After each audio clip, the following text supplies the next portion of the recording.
Hello, and welcome to this episode of Metal Gear. I will be playing a playthrough of this along with the rest of the Metal Gear series, and I am starting with this one on MSX, played on the PS3 version of Metal Gear Solid 3 Subsistence. So let's get this thing started. I will be doing some voiceovers and randomly pushing out trivia as well. There's going to be some edits as well because there's a lot of times where I did die in this game.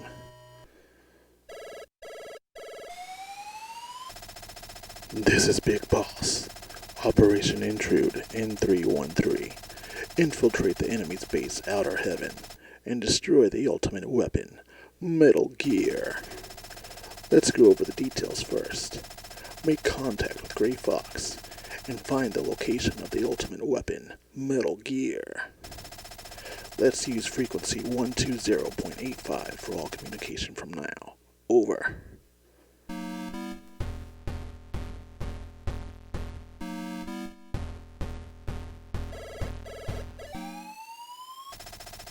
This is Big Boss. The mission is to infiltrate. Make sure the enemy does not discover your whereabouts. Over.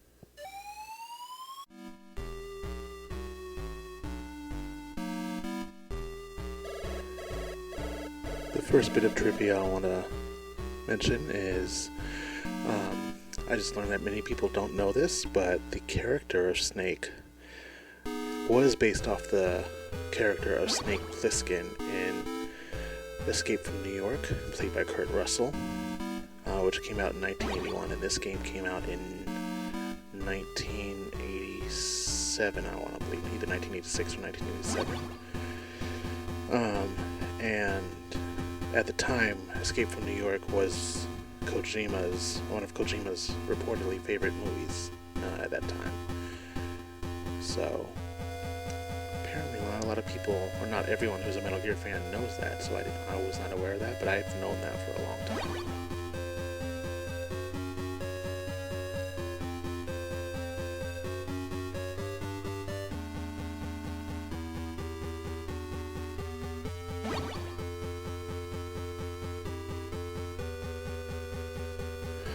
Along with uploading this version of the gameplay, I will also be uploading another version of the gameplay. It's going to be the exact same, except it's not going to include my commentary.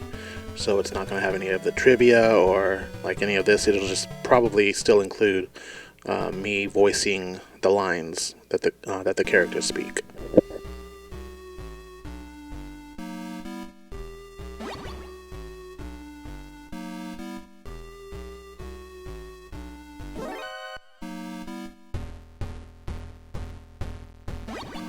Next piece of trivia. Hideo Kojima came up with the stealth-based gameplay with the MSX2's hardware limitations in mind. Since the MSX could barely handle conventional action games due to the fact that the screen would flicker when too many animated objects were present, and the hardware couldn't handle scrolling very well, Kojima decided to make a game where the player had to avoid contact with the enemy instead of fighting. Shift change. Kojima got the idea from The Great Escape, and originally wanted to make the game about a POW escaping from the enemy's prison. However, Kojima's co-workers advised him that a game based solely on avoiding the enemy wouldn't work by itself, and that the player would need to have something to defend themselves with whenever the player is discovered. As a result, the original escape premise was replaced by an infiltration premise. Kojima took the infiltration premise from The Guns of Navarone, which came out in 1961.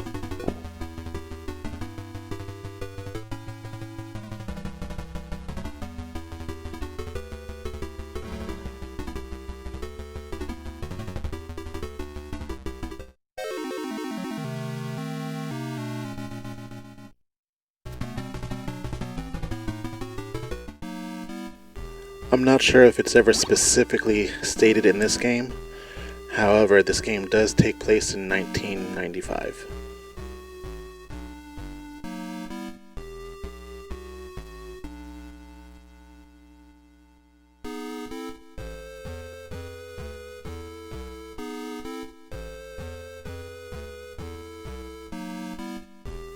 Shift change.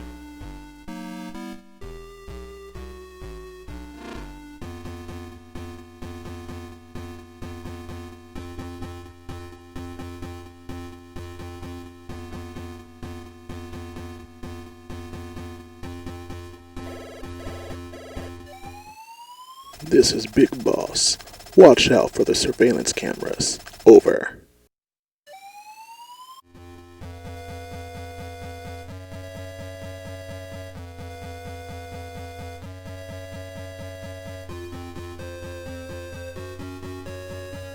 The codename of Snake's mission, Operation Intrude N313, is actually an inside joke regarding the development of the game. After Hideo Kojima's earlier game, Lost World, which is spelled W-A-R-L-D, after it was cancelled, he was assigned to work on a nearly cancelled military-themed game bearing the working title of Project N312. Kojima departed from the game's original premise and gradually turned the game into what eventually became Metal Gear.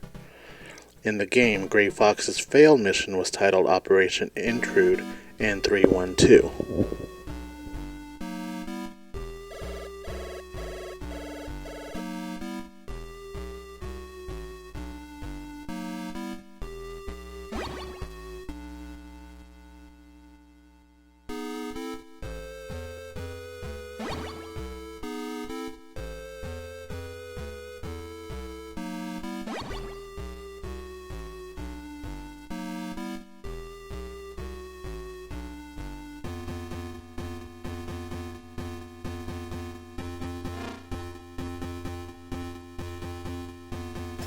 I'm saved!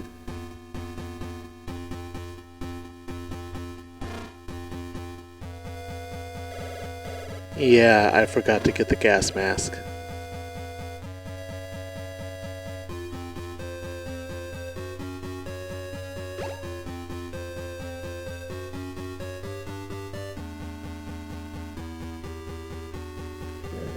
The entirety of the Metal Gear series has sold over 14 million units worldwide as of the start of 2004.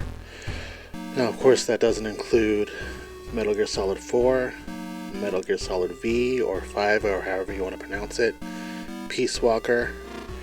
I'm sure Metal Gear Acid 2, I don't know when Metal Gear Acid 1 was released, but I'm sure it doesn't include Acid 2, Portable Ops, or Portable Ops Plus, along with probably Metal Gear Rising if you want to include that in the series as well.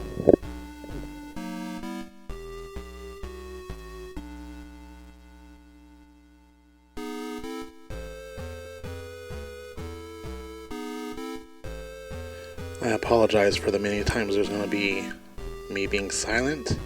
I'm just trying to fill some dead air every once in a while, but there will be a lot of dead silence here in between, the trivia and takes and me doing some of the voice work for some of the characters.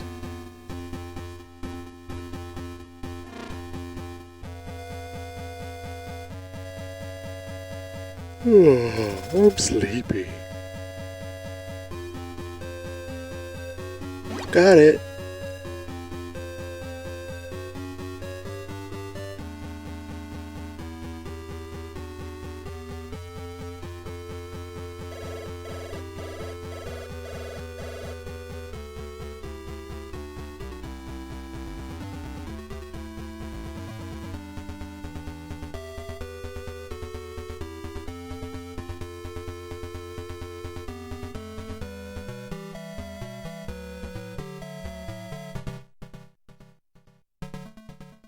Shift change.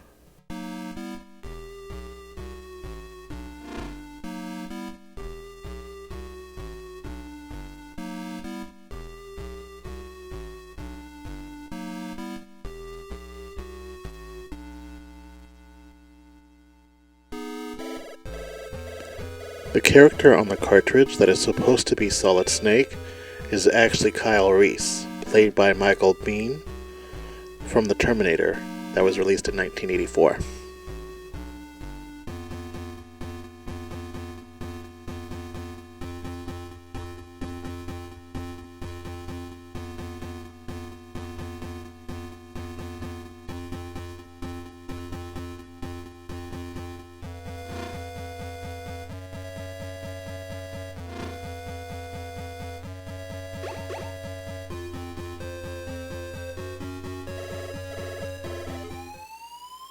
This is Big Boss. I forgot to tell you, you'll need a gas mask for the gas room. Schneider, the leader of the Resistance, should be able to tell you where to get a gas mask. Over.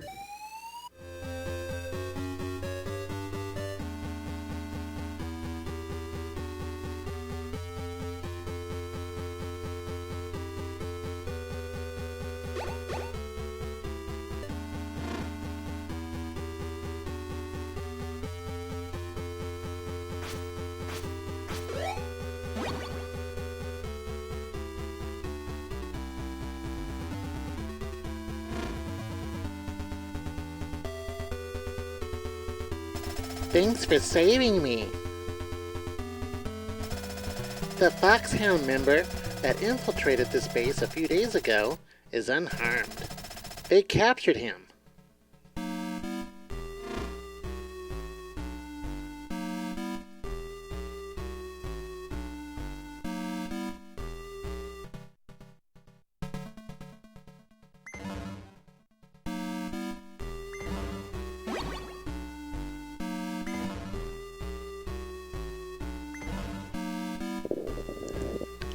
You may or may not know this.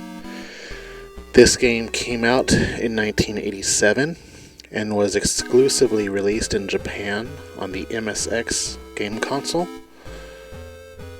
There was a port that came out on the NES here in America, which I do have that version of the game too. I just don't have the system, but I do have the game. But the port was not it did not involve Kojima at all. Actually, I don't know how true that is, but definitely the NES game Snake's Revenge, Kojima definitely didn't have any involvement in that. But the NES version of this game is widely different. I played a little bit of it, but I haven't played it to the end. And then Metal Gear 2 Solid Snake, which I'll be covering next, also was released exclusively in Japan on the MSX version. So we didn't initially see these two in their prime, translated at least, until Metal Gear Solid 3 Subsistence came out here in America, which was, I believe, I want to say 2004.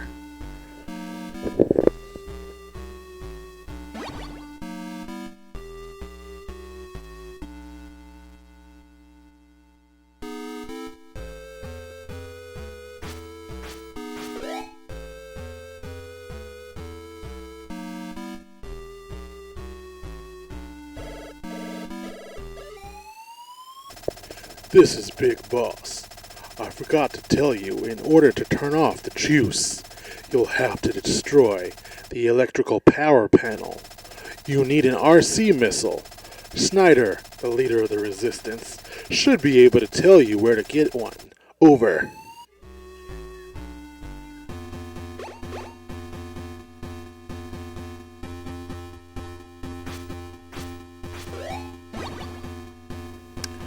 And with the release of Metal Gear Solid 3 Subsistence, and having the original two games put on onto the version of that game, we now see the MSX versions of Metal Gear and Metal Gear 2 released on the PlayStation 2, Xbox 360, and PlayStation 3.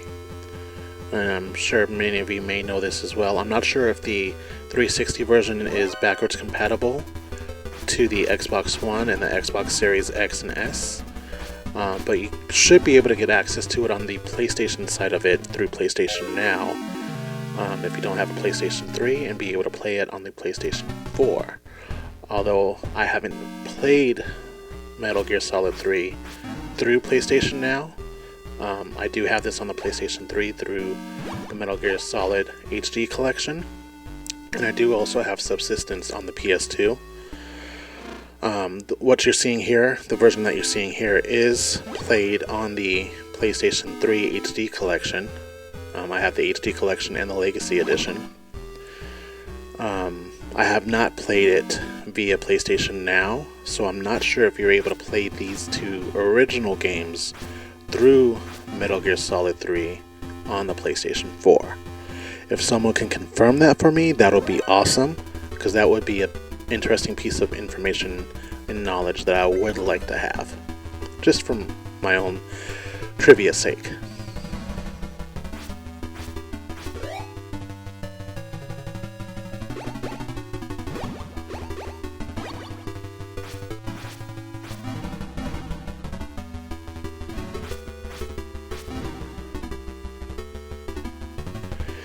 And even though I have all these different versions of the game, Metal Gear and Metal Gear 2 Solid Snake, I haven't really played much, just because of the limitations of the games. I do admire them for what they are. It's just they're not very enjoyable to me for the lack of gameplay that the other games, the older games, the newer games provide. Metal Gear 2 did set the standard for what's in the series now, and we can get to those when I start going through that game.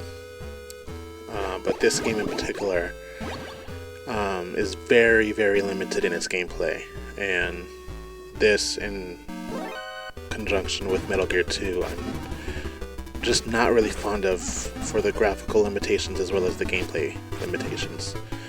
Not trying to knock them or anything, because they were the basis of what started with Metal Gear Solid, or continued on in Metal Gear Solid and forward.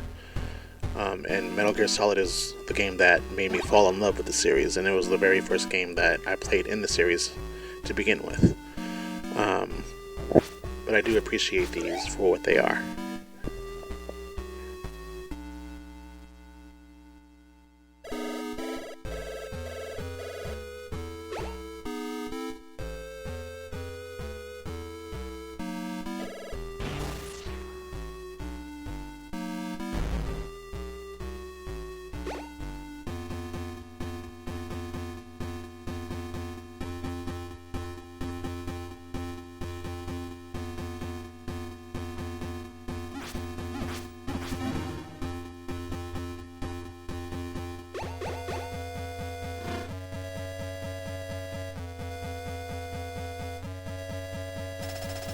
Thank you for helping me. Diane from the Resistance will provide support on frequency 120.33. Diane should have a lot of information about the enemy.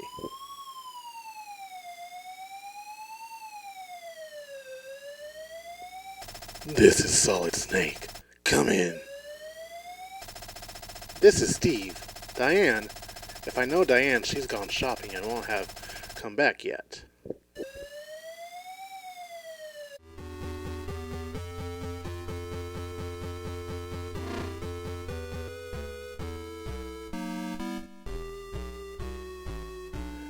Now, while watching this, you're going to hear a lot of jump cuts with the music.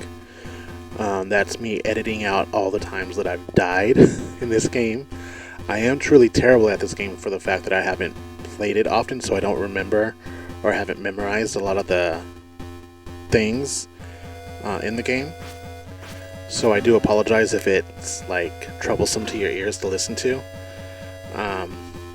Towards the end of the video, I've tried to minimize the edits as much as I could, and also towards the end of the game, or the gameplay rather, there's a portion of the game that's missing, and I don't know what happened to it. For some reason it either didn't record, or I didn't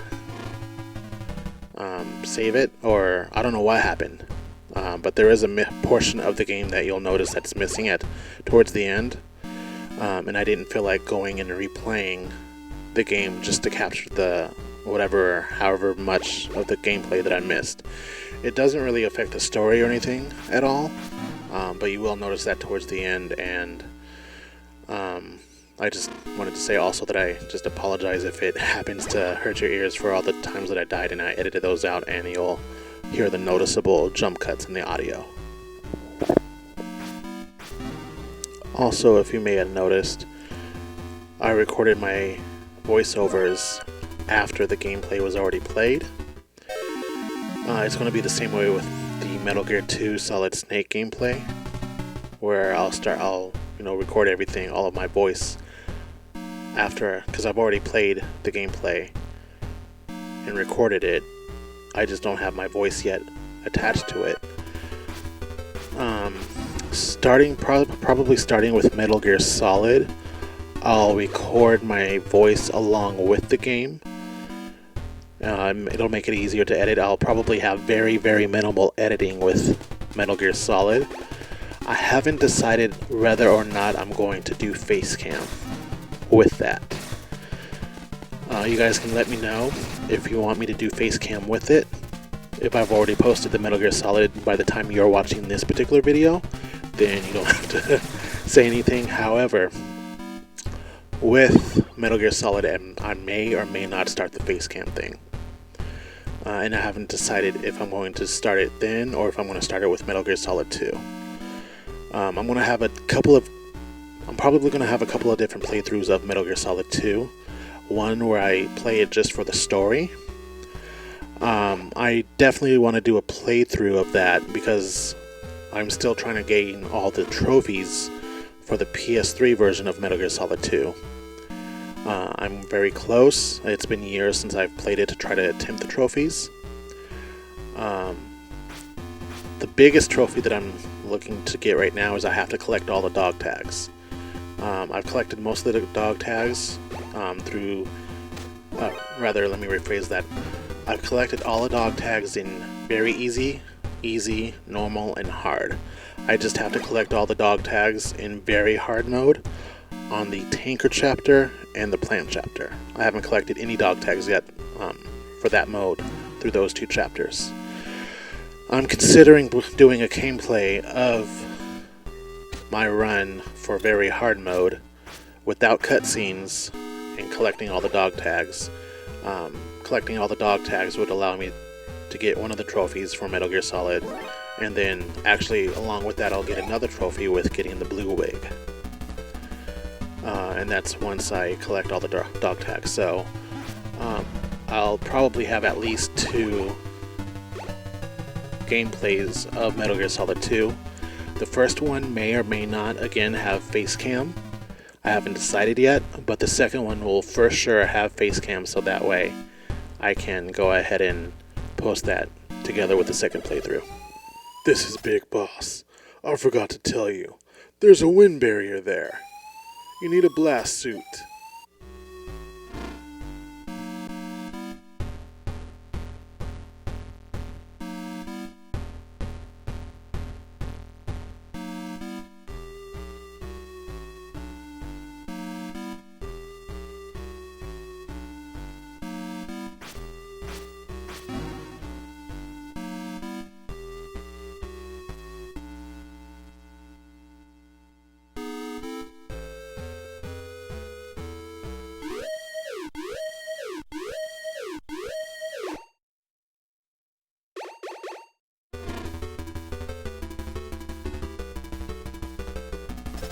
Thank you for saving me. That member of Foxhound Grey Fox? He's being held in a secret cell.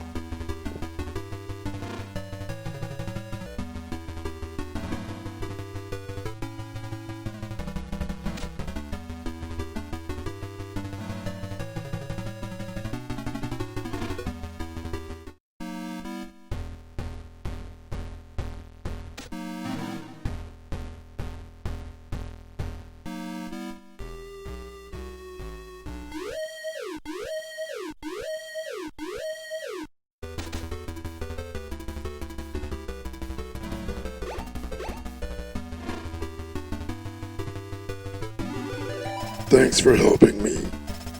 The only way to get close to the secret cell is to get caught.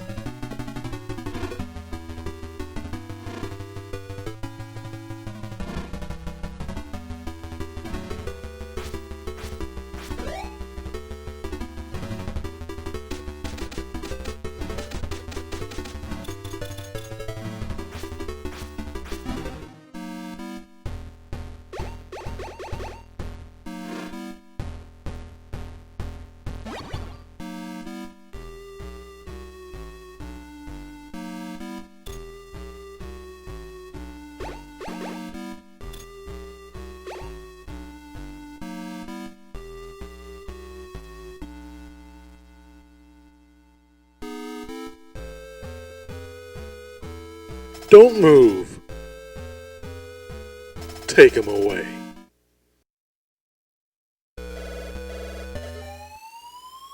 This is Big Boss. Infiltration accomplished. Find the cell where they're holding Gray Fox. Check the walls. Over.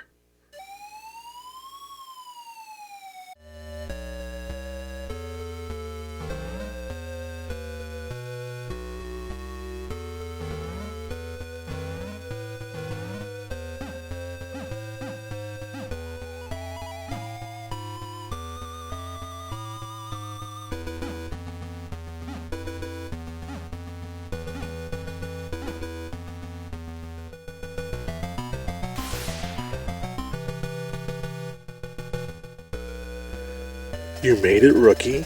I'm Gray Fox. Metal Gear is the ultimate weapon, an all-terrain, nuclear-equipped walking battle tank. When it's finished, a nuclear strike can be launched from anywhere in the world. We must do everything we can to destroy it before it's completed. There's only one way to destroy Metal Gear, and the only person that knows how to do that is Metal Gear's developer Dr. Drago Petrovich Mednar. And he is being held prisoner somewhere inside this building. Find Dr. Mednar.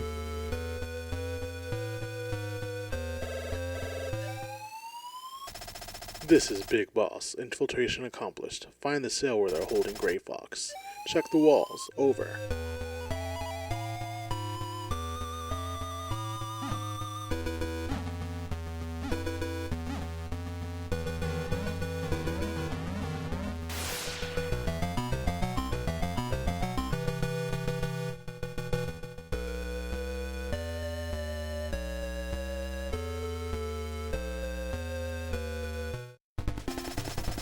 I am the Shopmaker. No one has ever escaped from here.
Thank you for helping me.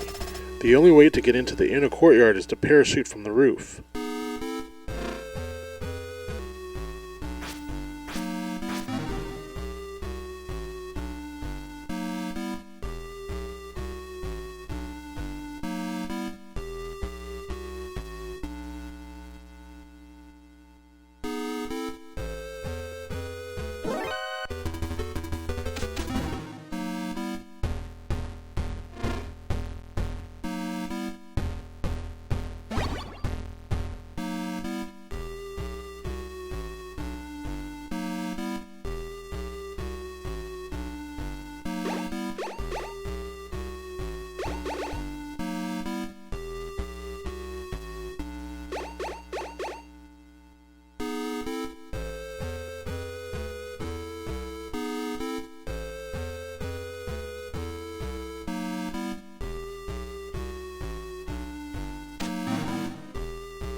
I'm saved!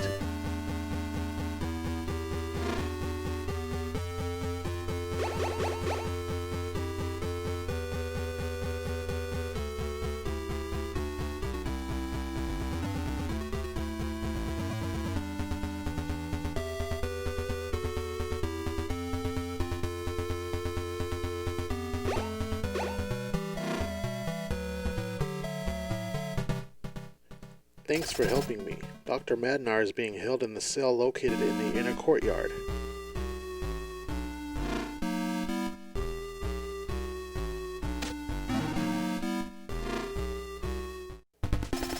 I'm the Machine Gun Kid. This is the end of the line for you.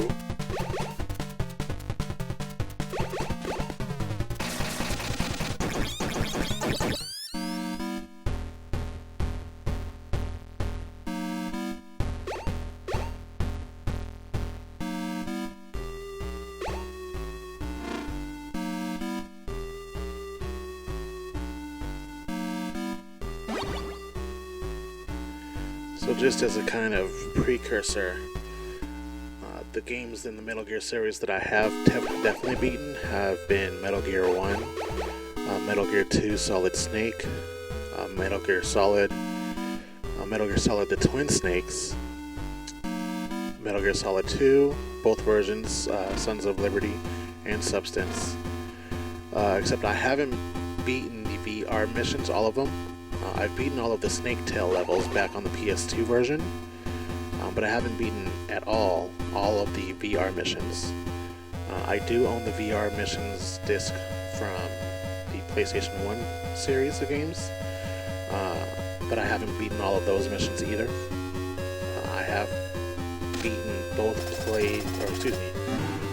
versions of Metal Gear Solid 3, which is Snake Eater and Subsistence. Of course, I have also beaten them on the PlayStation 3 in the HD remaster version. I've beaten Metal Gear Solid 4, which, surprisingly enough, that one doesn't have a re-release. It just has an update for the trophies that are included. I've beaten Portable Ops. I've beaten Portable Ops Plus, and I've beaten Peace Walker, both the PSP version and the HD version. I have not beaten either of the Acid games. I have not even owned Acid 2. I purchased Acid 1 back when it first released, but didn't get too far and it didn't beat it for sure. I don't know if I said this already, I haven't beaten 5 or V or however you want to call it. For the simple fact that I got stuck at a mission. I don't remember which mission it is, but I got about 54% through the entire game, and just got stuck on a single mission that's supposed to be a stealth mission.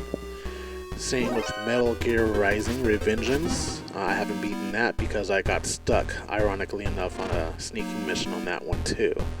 And it's ironic that I played, especially in Metal Gear Solid 5, whereas it's a stealth game, and I got stuck on a stealth mission. I know that's pretty laughable, but the 2 Acid games I haven't beaten. V and Rising I haven't beaten yet. So I do plan on playing those and actually eventually beating them during my playthroughs here for the YouTube channel. I don't know if I'm missing any games in this series. Those are all the games that I can think of off the top of my head.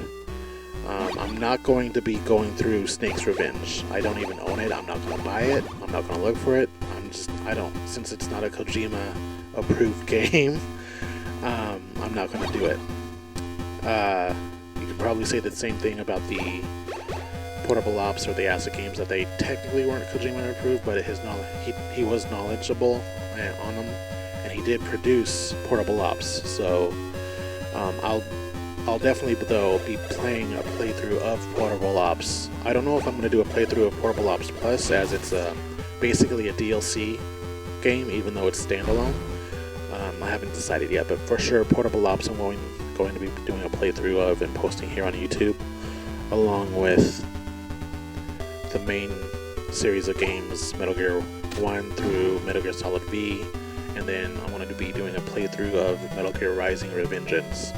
And even though it's not part of the main series of games, I do still want to play it and actually beat it because of the fact that I'm a completionist and a Metal Gear fan, and I want to see kind of where it goes, even though I've already seen YouTube videos of how it ends. I didn't do too many spoilers for it with the YouTube videos that I've watched, but I have seen some of the videos and gameplay after the fact, or not after the fact, but after the mission that I'm stuck on. So I kind of know what happens, but not fully. I reserved a lot of it for my own, like, surprise kind of thing.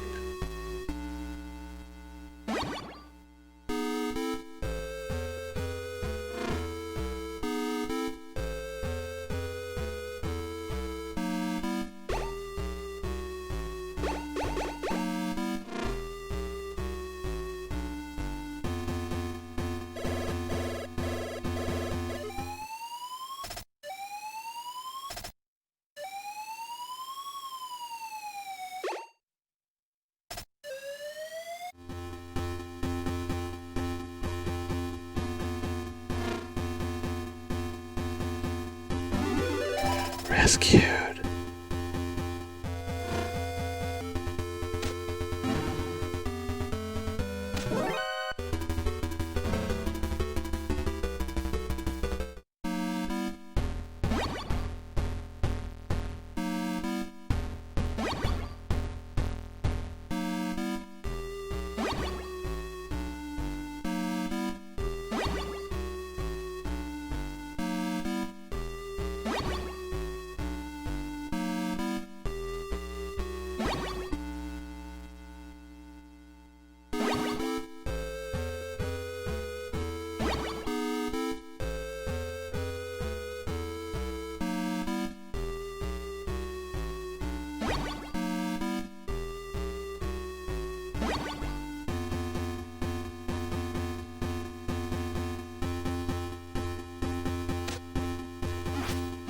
Also, I am sorry if I seem to be talking a lot. I am very passionate about the Metal Gear series because I do love it so much, even though there's some games that I haven't fully completed. Metal Gear Solid 5 I do have on the PlayStation 3 and the PlayStation 4, but I will be playing the PlayStation 4 version because it looks better.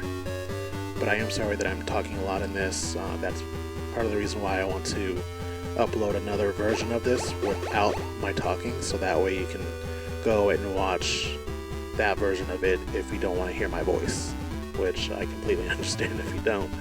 But that's why I'm talking a lot, is because I'm in love with the series and I'm truly just very passionate about it. And look at me sitting there losing my health, sitting in that box. Damn.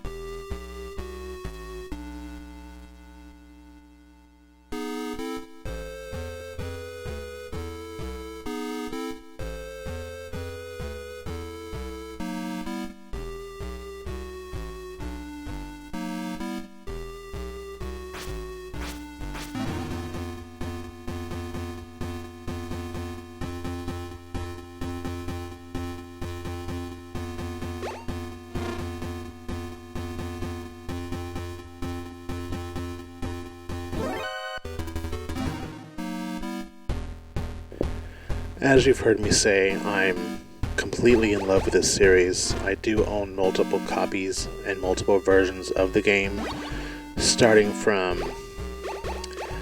I can say Metal Gear Solid, and not technically Metal Gear Solid VR Missions. I only own the digital copy of VR Missions for the PS1 on my PlayStation 3. I don't own a physical copy of it, but I do own a physical copy of Metal Gear Solid, as well as the digital copy for the PlayStation 3, partially because I did purchase it with my own money, but also I got the digital download code with the Legacy Edition, along with VR Missions. VR Missions I didn't have to pay anything extra for. I got it with that digital code.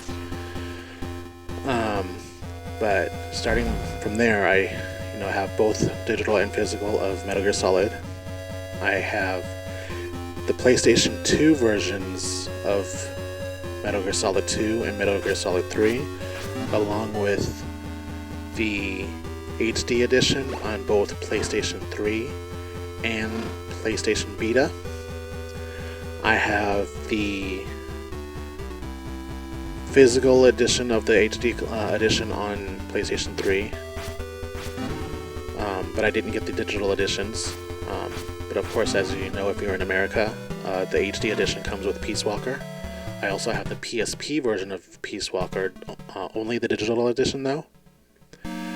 I don't have the physical edition just because I've gotten a lot of digital editions. This is Big Boss. I forgot to tell you, there's a wind barrier on the roof.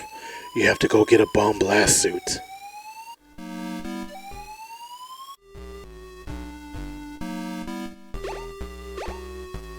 I more so started collecting digital when the Vita released in 2012 in America. So that's when I started getting, the digital copies of Metal Gear Solid, with the exception of the PS3 versions. However, with that being said, I have both the physical and digital versions of the HD collection for Vita, but I only have the physical version of the HD collection on PS3. With Peace Walker, I only have the digital edition of the PSP version because it's compatible on the Vita, and I don't have a PSP console that takes the UMD discs. I have the PSP Go, which is digital only, which is fine for me. But that's the only reason why I don't have a physical copy of the PSP version of Peace Walker. And then I don't have the digital versions of any of the HD games on PS3 because I didn't want to spend the money for those to be downloaded to the systems because I don't have enough. If I were to buy them, I want them to be stored on my PS3. And right now, even though I have two PS3s, one's backwards compatible. Both of them have a 1 terabyte hard drive in them, and they're completely out of space. So I don't want to, buy games that I'm not going to install on the hard drive, at this point at least.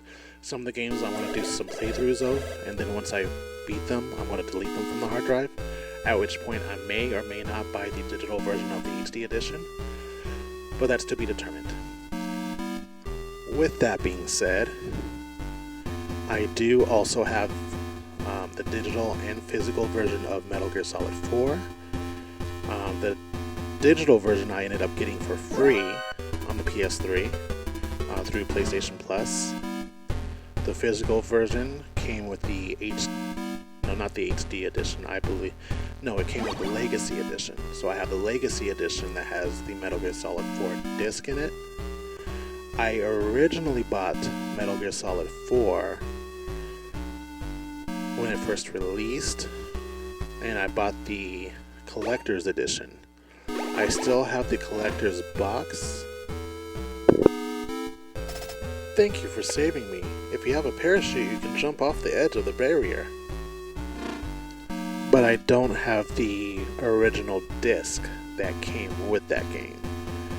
And as you may know, the original disc came with version 1.0, and they didn't do any updates for that until they released the trophies, which is version 2.0.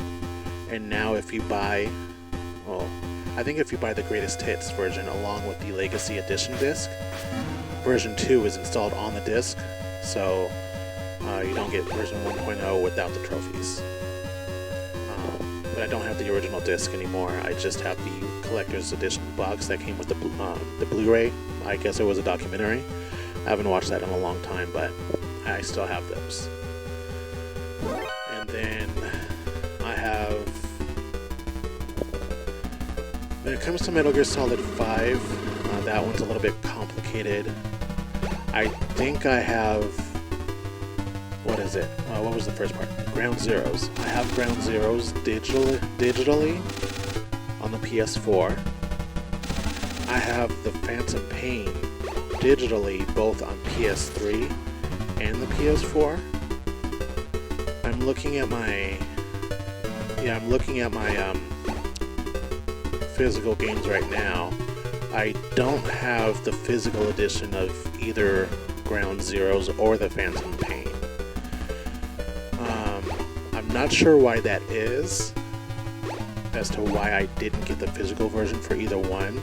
I used to have the physical version of Ground Zeroes for the PS4, but I think I got rid of that when I got the digital edition of the game.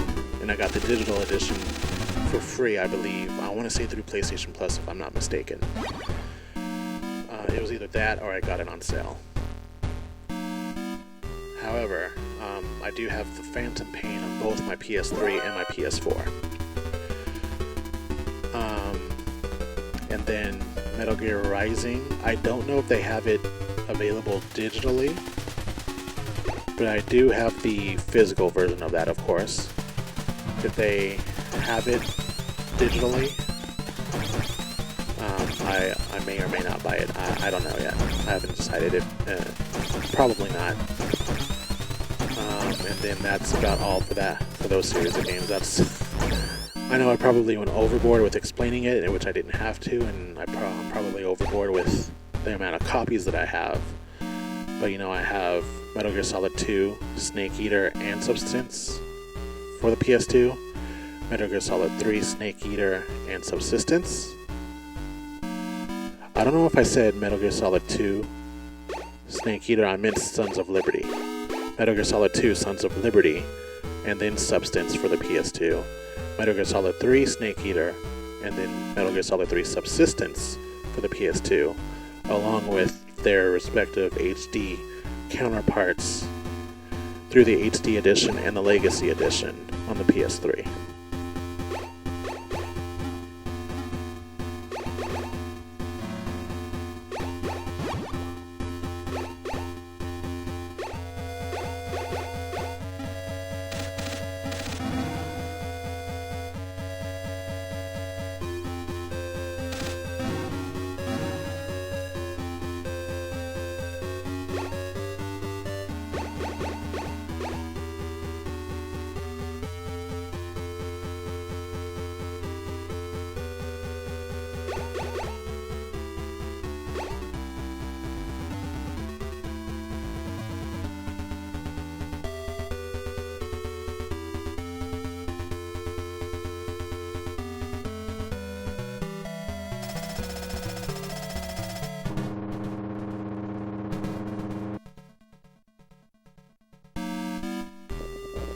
With that all being said, I'm going to give you guys a little bit of a break from my voice for a little bit. I'm sure you're probably tired of hearing me talk all this nonsense about what I have, what I don't have, and yada yada yada.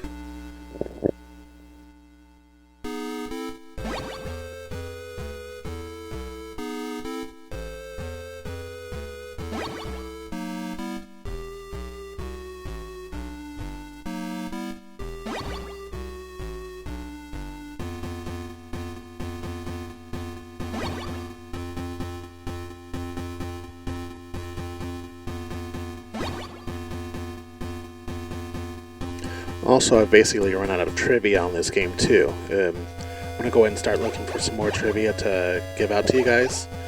But there isn't much available in terms of trivia for this game to begin with. And I don't want to jump the gun and give more trivia for games that are not this specific game itself.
This gameplay comes out to about 3.5 hours long with all the edits, but it took me about 7 hours to capture the game footage, and that's how many times I died in this game. And that's how inexperienced I am, if you can say, with playing it. You know, I don't play it often. Whereas Metal Gear Solid on Forward, with the exception for Metal Gear Solid 5, I play constantly and I know basically every detail there is going through. Probably besides these two, Metal Gear and Metal Gear 2 and Metal Gear 5, or Metal Gear Solid 5, the only other one that I'm least experienced with, along with Rising, is Metal Gear Solid 4. I have played and beaten Metal Gear Solid 4 a number of times, but the count on that does not even go near as much as I've played and beaten Metal Gear Solid, Metal Gear Solid 2, and Metal Gear Solid 3. So those I've played to death.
Thank you for helping me. Dr. Madnard just transferred to Building 2. Building 2 is located 10 kilometers north of here.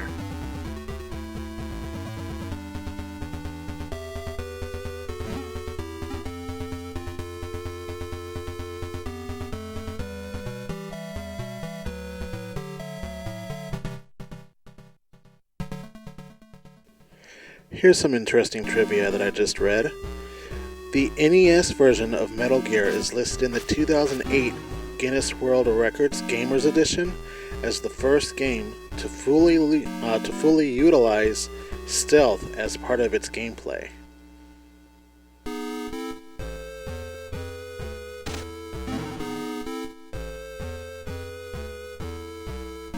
Additionally, in the original Japanese storylines, every Metal Gear game pits you against U.S. Special Forces who have become addicted to war and who decide to start a few of their own. Perhaps because that won't play very well into a domestic audience, Konami of America changed the storyline of the original NES Metal Gear game so that you were up against Third World terrorists. Snake's Revenge continued this trend with its storyline.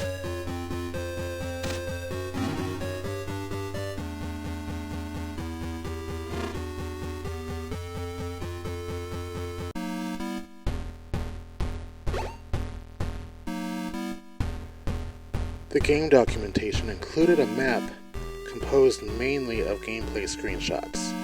Upon closer examination, you can tell the screenshots were taken from the original Japanese 8-bit NES version, thanks to the Japanese character set and some slightly different graphics, such as trucks, etc., which can cause some confusion in the game.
This is Big Boss. Inspections. Wear their enemy uniform and infiltrate. Let's use frequency 120.13 for all communications from now on. Over.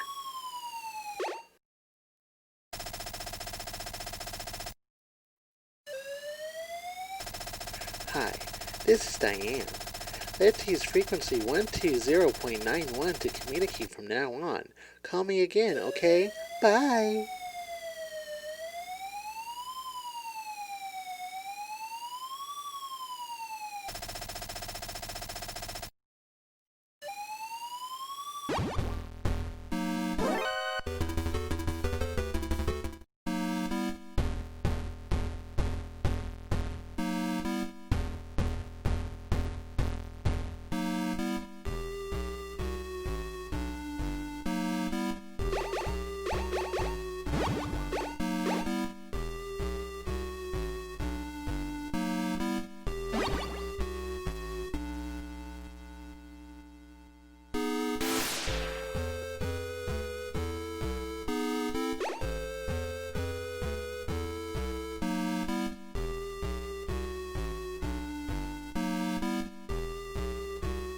Arr, the truck's moving.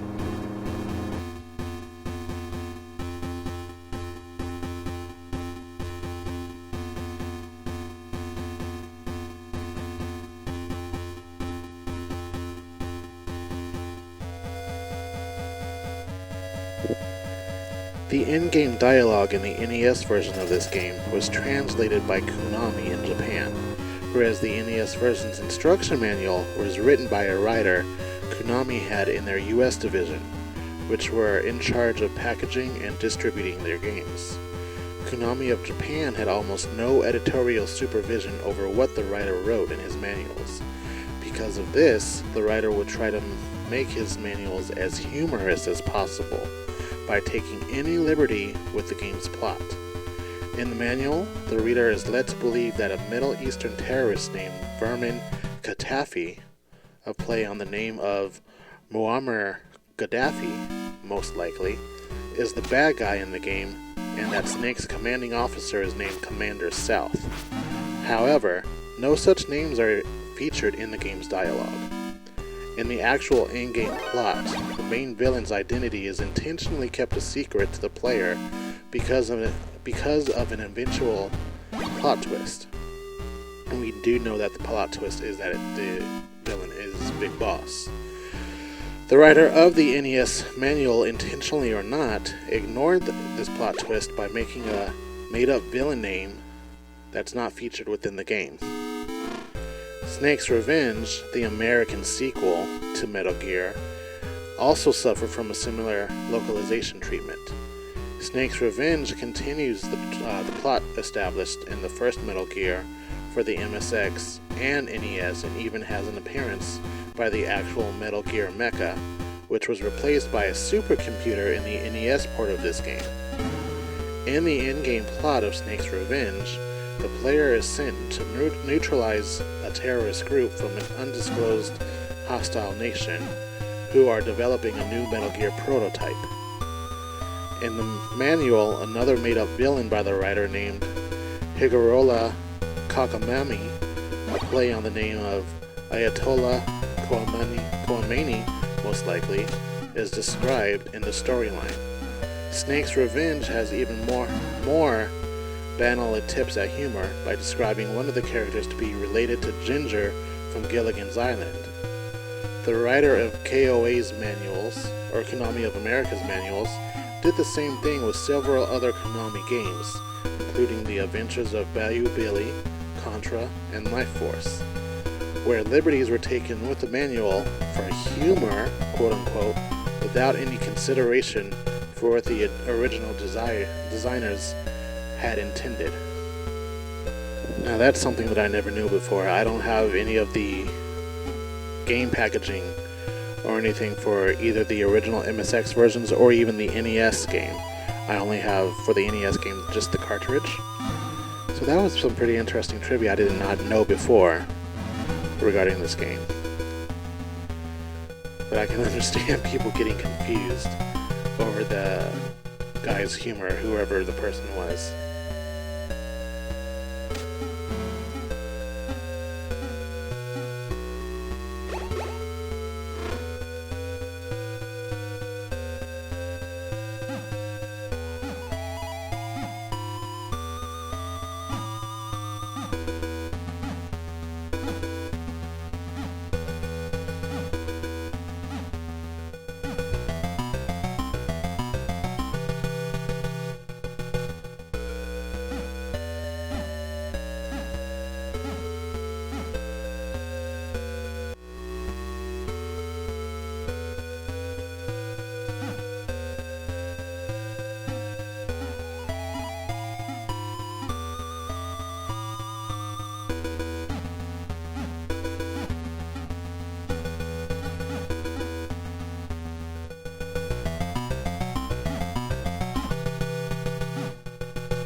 kind of just trying to go through and give you guys some breaks from hearing my voice, just because I personally feel like I'm talking a lot.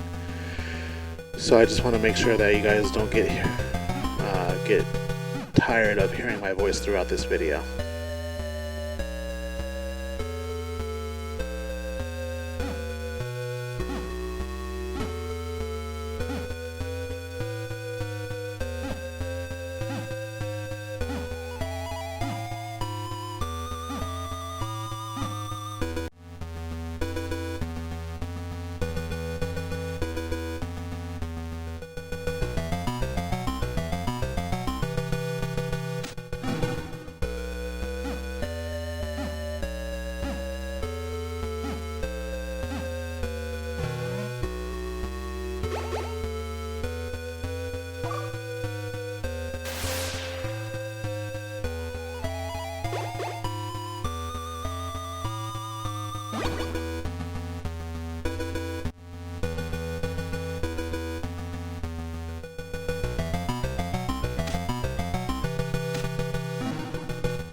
Okay, so this next bit of trivia that I read kind of confirms what I thought about earlier. And it says that the original version of this game was released for the MSX in Japan and Europe. The better known version of this game, and I didn't realize that the NES version of this game was better known than the... Well, it makes sense that it was better known than the MSX version, because MSX was only released in overseas, not in America. But it shows that the NES version came out half a year later from the MSX version, and Hideo Kojima was not directly involved in the NES port, and the game was handled by a different Konami team at Tokyo. As a result, the developers made a few compromises from the original game. A different intro was added where Snake parachutes into a jungle, which I knew because I played that portion of the game, and instead of the underwater insertion of the original, and also the areas were rearranged, and a new maze was added. Two of the bosses, the Hind D and the Metal Gear itself, were replaced by different bosses. I remember one of the biggest complaints was that Metal Gear was actually replaced by a supercomputer, which was stupid. Anyway, it continues on and says the NES version was also poorly reprogrammed, and various subtle gameplay aspects were modified. The player's gunshots range were extended. The jetpack soldiers on the rooftop lost their ability to fly. You cannot leave a door open and switch to the item or weapons on screen. The level 3 or the double exclamation mark alert mode, where the alarm isn't deactivated until you neutralize all reinforcements, were removed. The alarm can now be turned off by using the binoculars, and the soldiers will return to their default positions. And even though the areas were arranged, due to the room-oriented nature of the transceiver messages, the developers forgot to move some of the messages along with it. For example, you call Snyder in the area in front of the room where the gas mask is contained. He will tell you the location of the mine detector due to the fact that the location was originally a minefield in the MSX version. You can even talk to Snyder after his supposed death, which I didn't even get to in this game, oddly enough. Also, the NES version, the player never gets to see a fight, or gets to see and fight the actual Metal Gear. Hideo Kojima was reportedly unhappy with the quality of the NES version.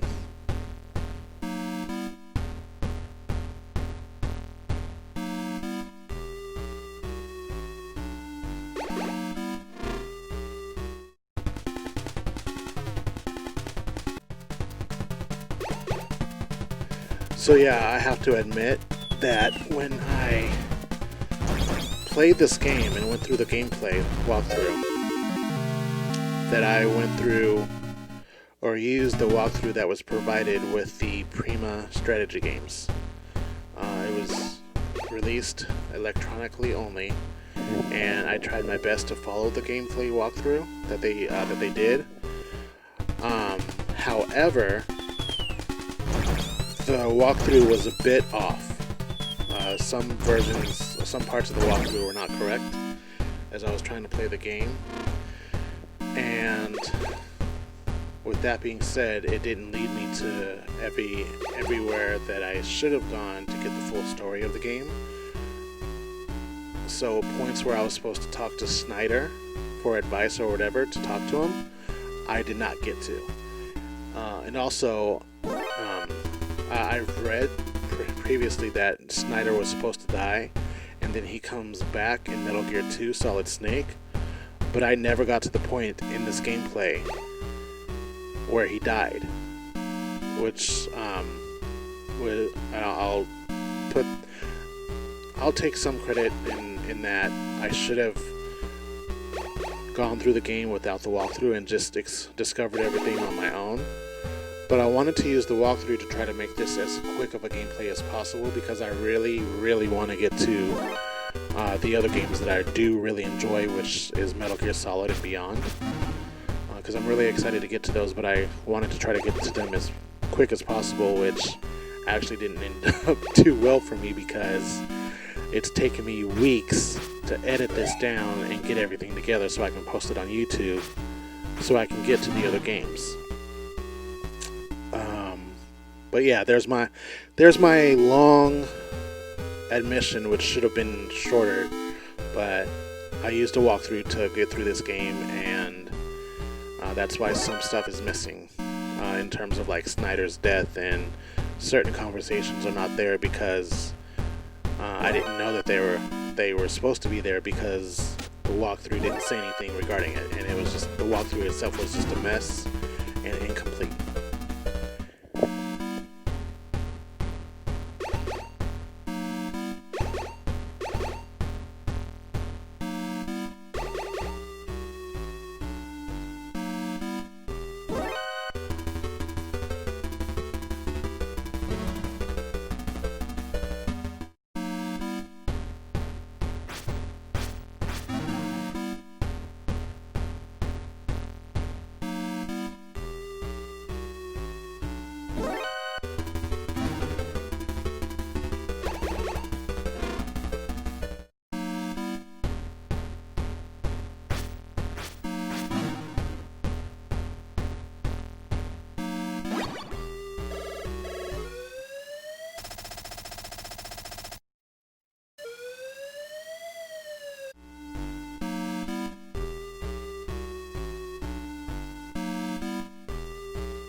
Thank you for helping me. Dr. Madnar is in the underground dungeon.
Thanks.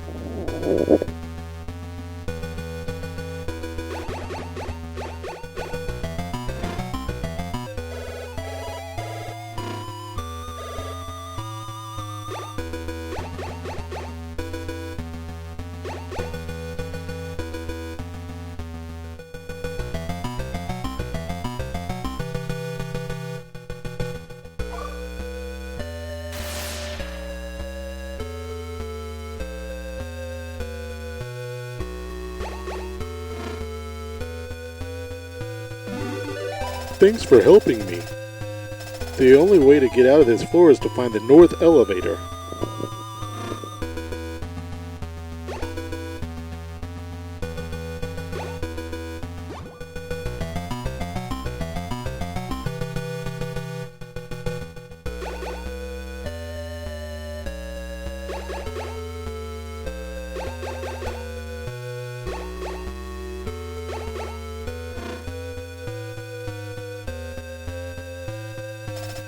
You fell into my trap. The real Dr. Madnar is somewhere else. Die, Foxhound.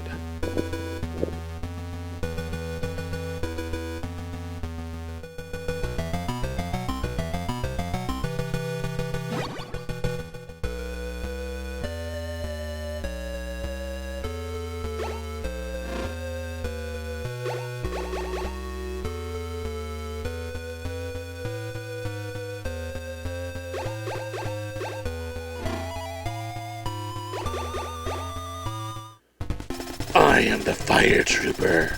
I'll burn you to a crisp.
Thanks for helping me. The far end of the waterworks is connected to Building 3.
Also, something else worth noting about that dumbass walkthrough that I used. In this game, it's called the Antidote, the thing that I just picked up, but the walkthrough calls it something different. I'm not sure exactly what it calls it, and I don't feel like going through the walkthrough and trying to figure it out, but it called it something completely different and not antidote. So when it came time to a certain part of the walkthrough and it said to use this item, I'm like, I don't have this item. And when it tried to guide me to where to find the item, I couldn't find it. And finally I realized it's the antidote the walkthrough is talking about. Like, why couldn't y'all just call it the antidote when that's what the game calls it? Like, doesn't make any sense. Anyway, that walkthrough is dumb as fuck.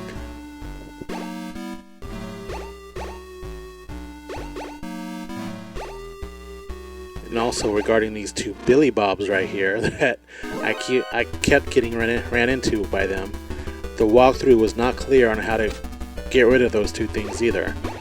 Those two people, and it wasn't even clear on the description on what to call them. So I kept getting ran over and killed by them with no idea how to kill them, and then I finally figured out how to do so, which you'll be able to see in a little bit here whenever I get to that part of the game.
I am Dr. Drago Petrovich Madnar. My daughter Ellen is being held somewhere. Help her, I won't help you. That's essentially what he's saying. I, for some reason, went too fast to be able to read the whole thing.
Thank you for saving me.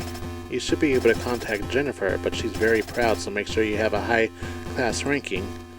Again, for some reason I went too fast on that one and didn't have enough time to read it word for word, so I apologize for that.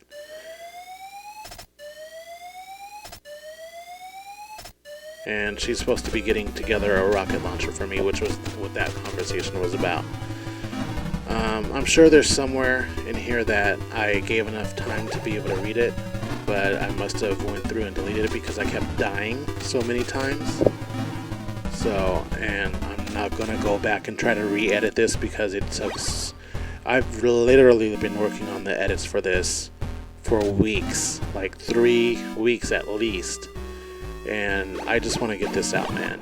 I swear.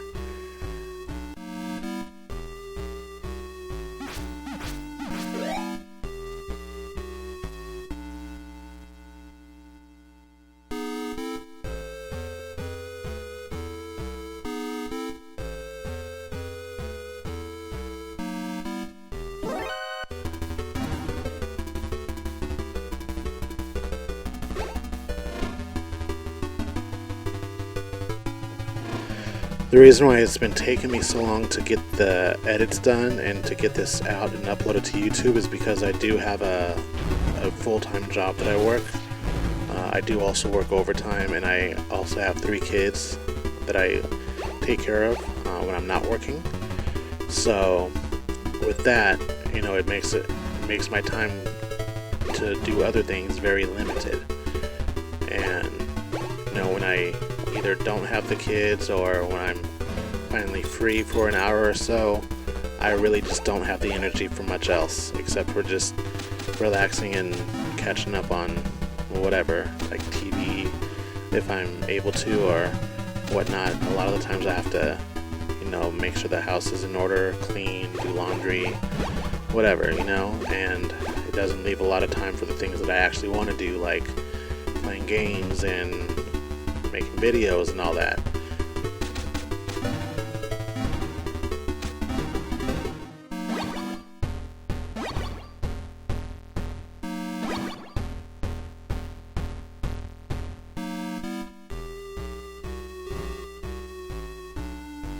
But on that note, I'm not trying to give my whole life story on this. I'm just trying to make some enjoyable content that people would like. So I'm trying to make sure I give time to be able to do so, because it's what I enjoy. I enjoy playing video games. I enjoy being able to want to make content for YouTube. It's something that I've wanted to do, and I've been attempting to do this for years. I have 4 different YouTube channels. 2 of them, actually, technically no, one of them I started in high school. Oddly enough, YouTube does go back that far.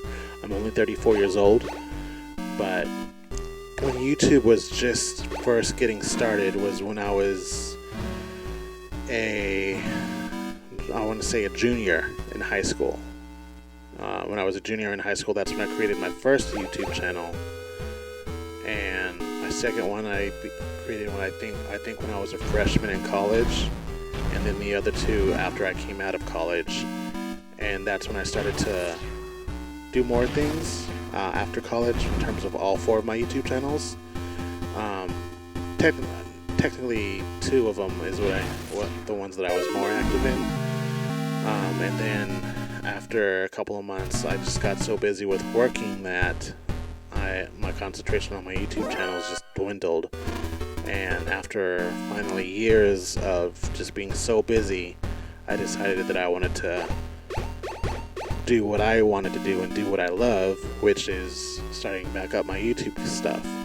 So I'm in the process of not only doing this for this gaming channel and doing, gameplay videos and everything, but I'm also in the process of revamping all 4 channels and having goals for those, if that makes sense.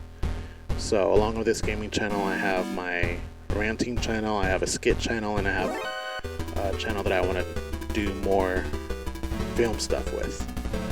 So maybe film reviews, probably shorts, short movies or TV shows, whatever, But those are my goals, and that's what I love to do.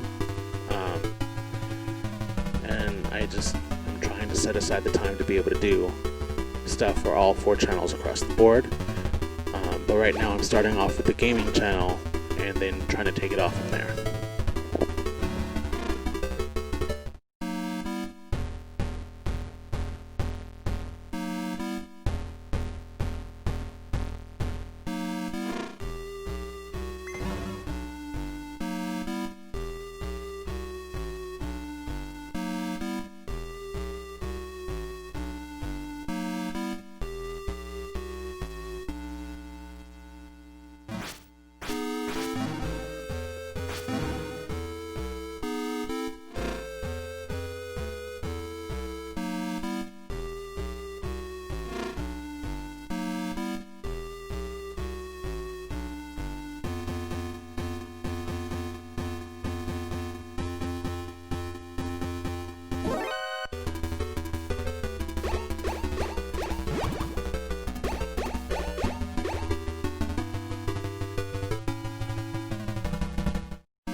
I'll tell you what though, I love me some Metal Gear.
finally figured out how to kill these bastards.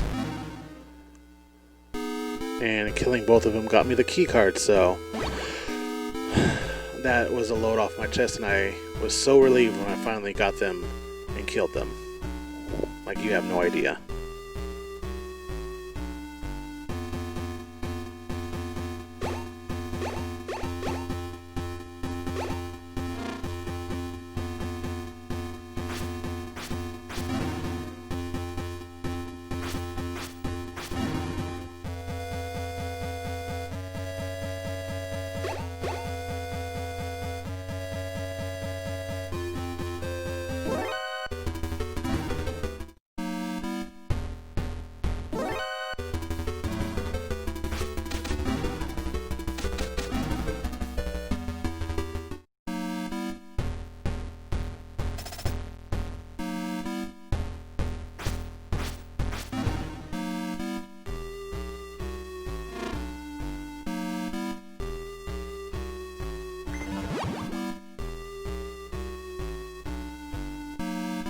Oh, I'm sleepy.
I can't tell you how many times I've died from this, not this particular rolling pin, but just the rolling pins in general. I have died so many times from these. They were literally the death of me. But I eventually got through them.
It honestly would have been a lot easier if there was an easy way to find out which card to use with this door, or with these doors.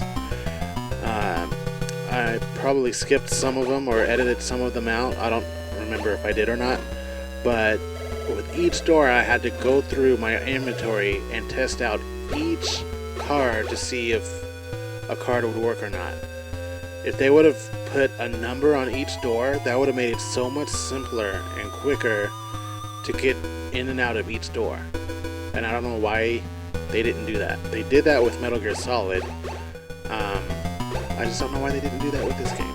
It was stupid.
I am Dr. Madnar. Again, I went too fast for these to be able to allow me to read. My apologies for that. But essentially he's saying, like before, I didn't edit either one out, but he's saying that he won't help you defeat Metal Gear unless you go save his daughter Ellen. So I have to go try to find her.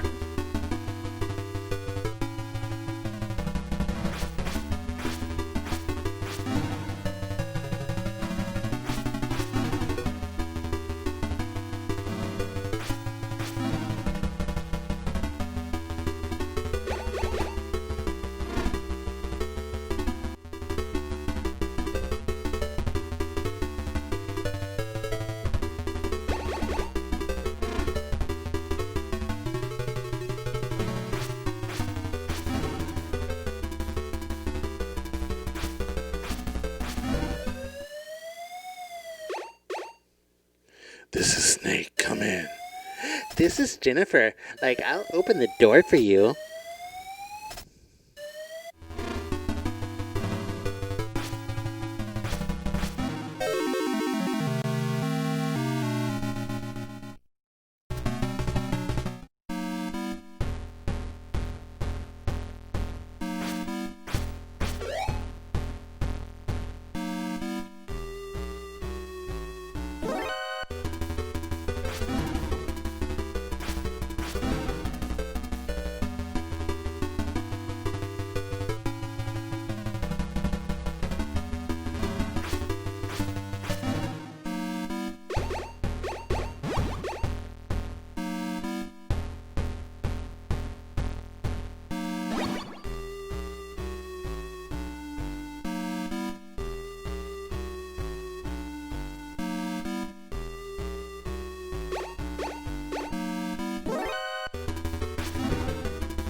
also, I am going to be getting a newer computer.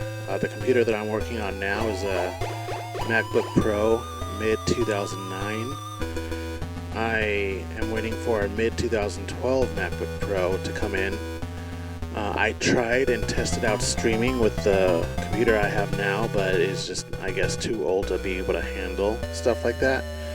So the mid-2012 I've had before and sold because I needed money at the time.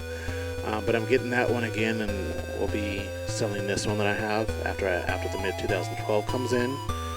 And I'll be upgrading that to 16 gigabytes with a solid state drive. I haven't decided on the size of the solid state drive yet. It's either going to be a terabyte or 2 terabytes. But with that, I'm going to be testing out to make sure that streaming works well on that. And as long as it does, then I'll start streaming some gameplay on games from the PS3 and possibly my Switch as well. I also have a Nintendo Wii, so I might stream games from there depending on if I find good enough games that I want to stream from. Right now I don't have many games for the Wii. But that's my goal. And if you guys have any suggestions on what you want me to stream, let me know down in the comments and I'll work it out. The systems that I do have right now are, of course, like I mentioned earlier, the PlayStation 3 that's backwards compatible, so I'm able to play all PS1, PS2, and PS3 games. I have a PlayStation 4, the PS4 Pro. I don't yet have a PS5, and the main reason is because I'm waiting to see if they release a system that has more memory than just the 825. It's kind of ridiculous that they have a PS4 Pro that has a 1 terabyte hard drive in it, but then the system that came after that has less space, and the space isn't efficient for the games that they're releasing for it when the games are supposed to be more. They're supposed to take up more space. So it just doesn't make sense to me. So that's the main reason why I'm holding off on the PS5.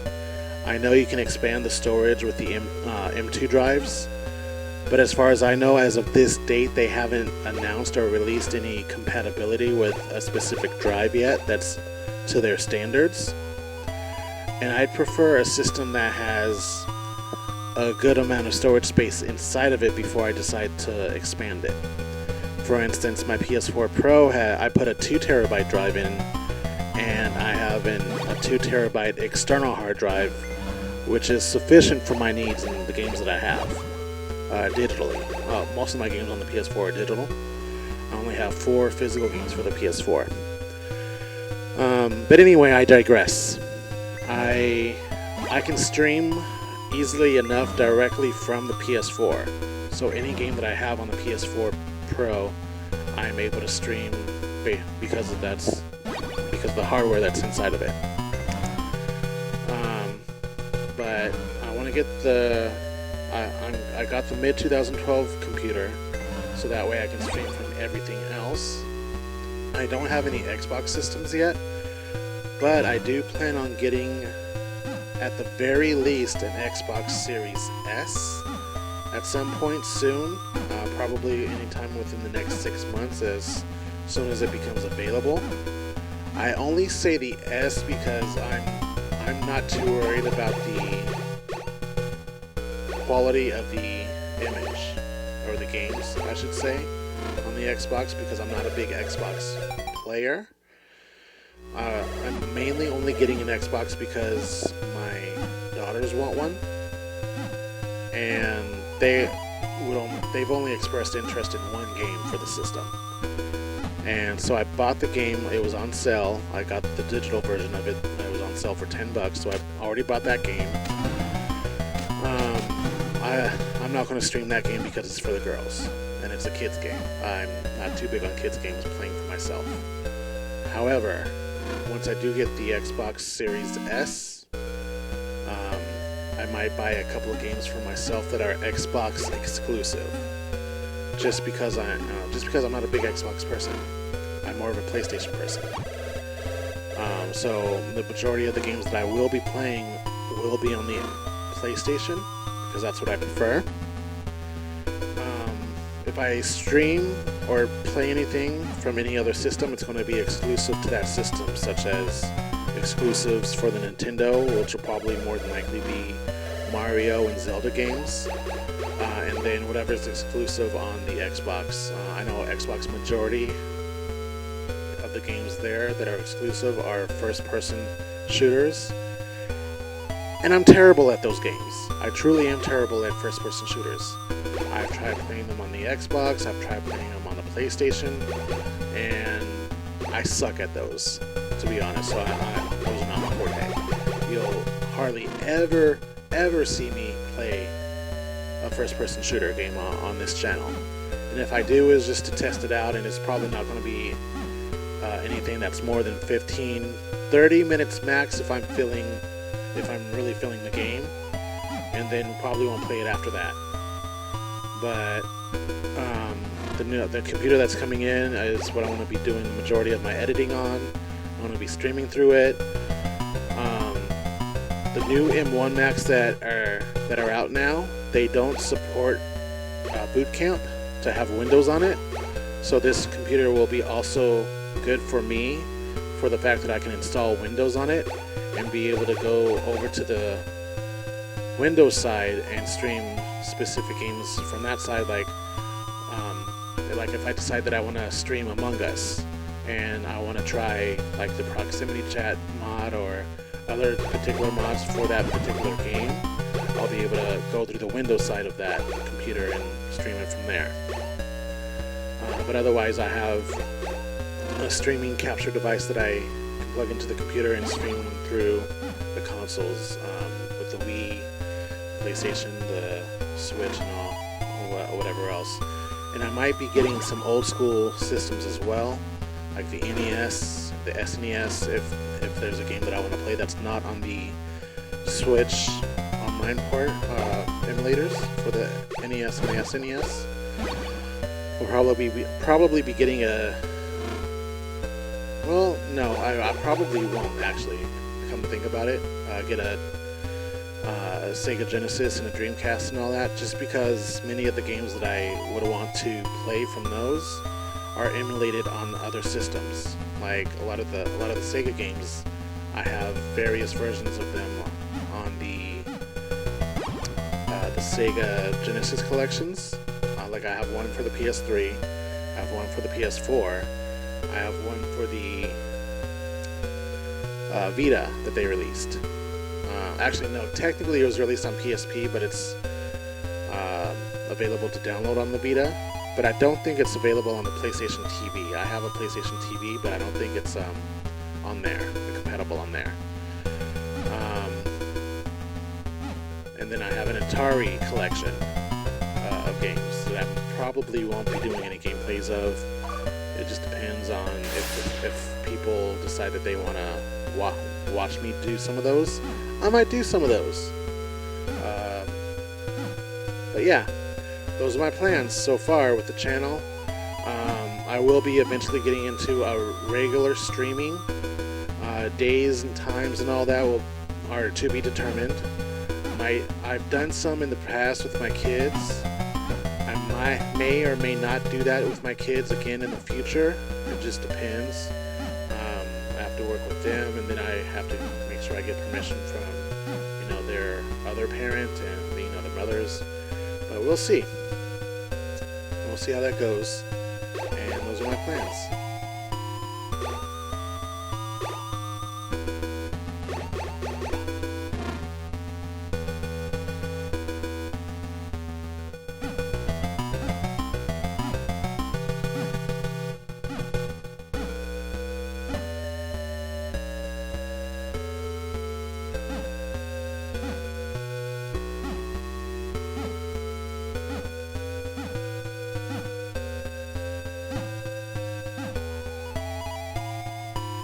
Also, there will be a point when I get to playing Metal Gear Solid Peace Walker. Looking at the series of games I'll be going through after this post and after the Metal Gear 2 post, I'll be recording and and posting Metal Gear Solid. I'll be doing the 2 runs that I mentioned of Metal Gear Solid 2, and then playing and recording and posting of Metal Gear Solid 3. Let's see, after that, I haven't decided if I'm going to do Peace Walker or Metal Gear Solid 4 after I do Metal Gear Solid 3. But with that being said, when I do go through and start Peace Walker, I will be playing, I'll be wanting to play with other people and not just play it by myself, since it is co-op and multiplayer. I haven't decided if I'm going to stream that or if I'm just going to record it. I'm leaning more so on the side of recording it and then posting it. But if I get enough people that say they would like me to stream it, I would go ahead and start streaming it. And I would need to go through and make sure I work out with anybody who wants to play it with me. And make sure I get their permission to, do the online thing and play it on, stream it online and whatever. And I would have I think I already have a Discord chat set up for that as well. If I don't, then I will. So that way we can communicate with each other when we do co-op missions, especially when I have missions that I'm going to do where it has 4 people.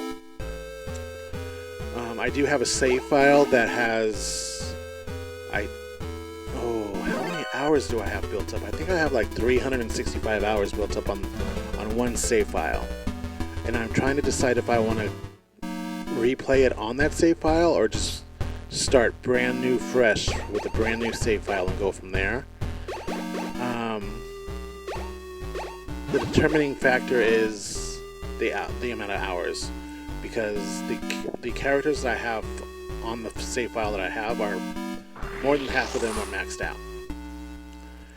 And if I were to use that save file, I can just easily run through it and everything, because I would only really run through it and post it on YouTube for the story, not necessarily for anything extra, unless people really want to see extra stuff on there. Because I know some of the side missions need to be completed to gain access to some of the story missions, and I probably wouldn't play every single side mission unless people want to see me go through that. In which case, it would be another deciding factor on if I record it or if I stream it. So if I get a lot of people that are watching this and have made it this far into the video, because there's less than an hour left on this video, and people are watching and listening and they say, hey, I want you to stream this and I want you to stream every single mission, then I'll do that. If I get enough people that want to do that, I'll do that. Otherwise, if I don't get people who want to watch me stream it, I'll probably just, record it, play through the missions for the story, and post the story, and then I'll probably post the extras as single videos if I'm inclined to do so, and then go from there. But it's just all up to the viewers. I'm more than happy to take requests. More than happy to take criticisms as well, as long as it's constructive criticism. Then yeah, I'm all for it. Anyway, that's all I have to say on that matter.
Okay, and here up ahead we found Ellen.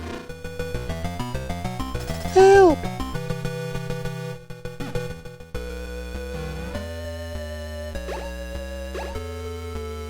Help!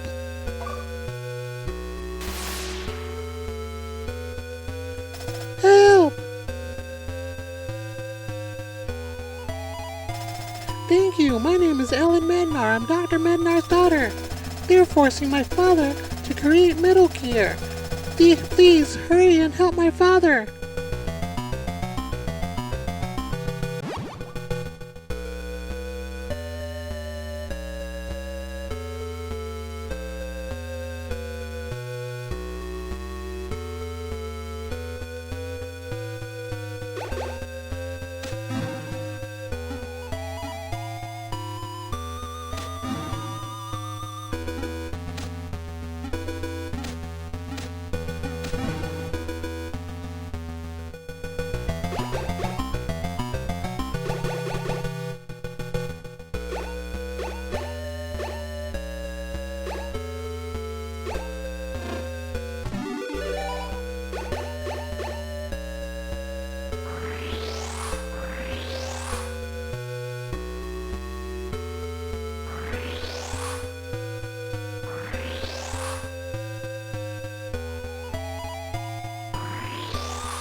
Alright, and here we have Dr. Madnar again.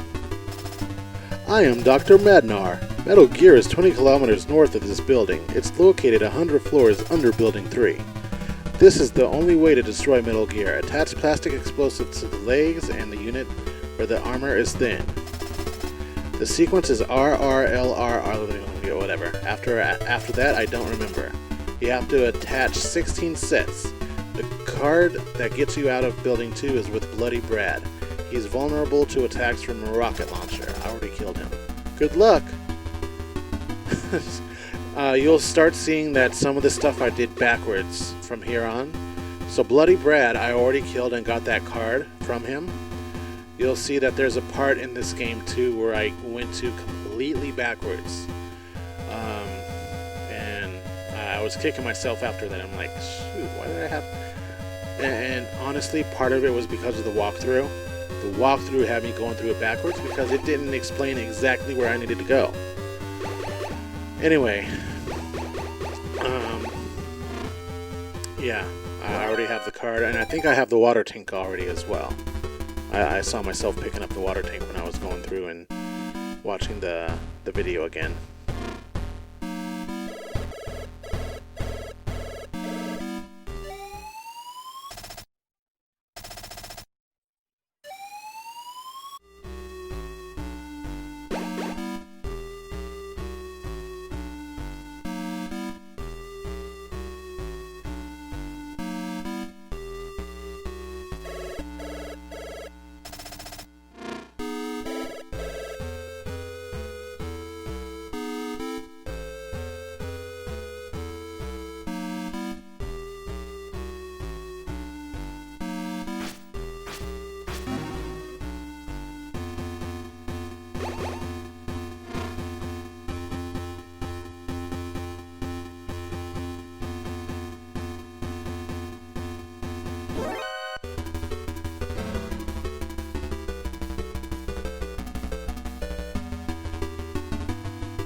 Man, I hated these scorpions too because no matter how hard I tried to stay away from them, they always got me. And at first I was afraid that the antidote would run out, but I was glad that it didn't because they just kept getting me. It sucked.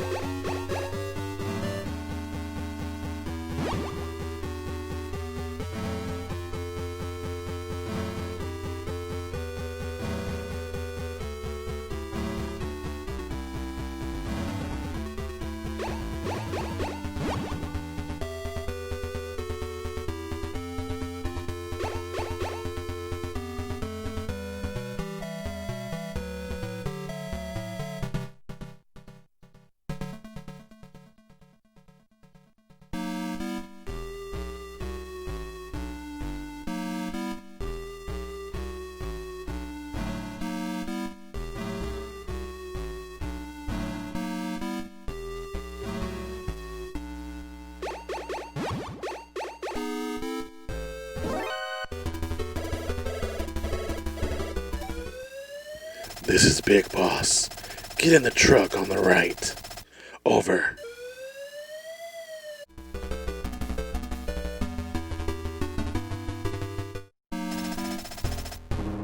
I actually fell for it too, and I can't believe that I fell for it, man. But it got me to thinking, like, this is one of the things that Kojima lifted and put into Metal Gear Solid 2. Well, not necessarily that part, but you know, you can see towards the end of this game, you can see that Kojima is trolling you, and you'll kind of see that, you know, after I get into that building where all those trucks are, he's trolling you, man, and that's a piece of trivia there. He lifted that from this game and put it in at the end of Metal Gear Solid 2, and the Colonel is going crazy. This is Big Boss. Get in the truck on the right. Over. Yeah, I ain't falling for that again. But man, that I think Metal Gear Solid 2, it's one of the most talked about things from that game, is the trolling part in the end, because you'll see that here he's telling you to go to the left, which was wrong as well, because he's trolling you. He's trying to steer you wrong. But yeah, I've seen plenty of people saying that they, at the time that Metal Gear Solid 2 released, it was on the PlayStation 2, so it required memory cards. And I remember seeing people were saying that they didn't have memory cards and would, you know, stay up all night playing the game, and then they would get to that part where the Colonel was like, Raiden, take the game console off, or turn the game console off right now. And it was just hella trippy for a lot of people, because they're tired, they're up late playing the game, and they couldn't save or anything. It always amuses me, and I find it funny reading those kind of stories, because it's like, yeah, if I was in that same position too, where I was playing and I was up that late at night, I would have been tripping out too. But man, trivia's, it came from this game. This was the start of it. This Metal Gear was the start of everything for the Metal Gear series. So, and then they improved on a lot of things in Metal Gear 2, and a lot of things you see in Metal Gear 2, you see brought over to Metal Gear Solid, like the Soliton radar. So, and then what I like about Metal Gear 2, at least, over this game, is that you're able to crawl. And I love the fact that you can crawl in Metal Gear 2, even though it's on the MSX. I have to actually see if there's multiple versions of the MSX, because it seemed like there were more enhancements on Metal Gear 2 on the MSX rather over, you know, Metal Gear 1. It just, for me, it's mind-blowing. Like, you wouldn't think that, or at least for me, I wouldn't have thought that you'd be able to crawl in any type of game for a game that came out on that kind of system, you know? Anyway.